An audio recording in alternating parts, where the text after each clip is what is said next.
પ્રણામ, ભગવાનને વંદન કર્યા, નમસ્કાર કર્યા, પ્રણામ કર્યા પરમાત્માને. આપણે ત્યાં બહુ બધા શબ્દો વપરાય છે. અમે તમને વંદન કરીએ, અમે તમને નમસ્કાર કરીએ છીએ, અમે તમને પ્રણામ કરીએ છીએ.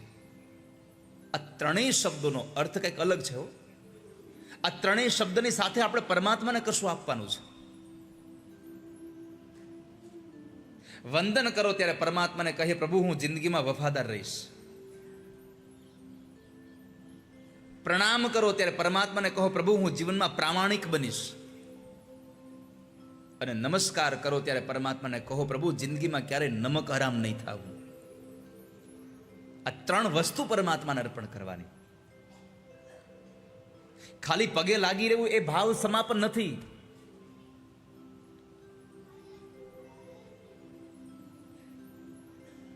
તમારે પ્રણામ, પ્રામાણિકતા, વંદન, વફાદારી, નમસ્કાર, નમક હરામ નહીં થાવ, આ બધું પ્રભુને અર્પણ કરવાનું છે.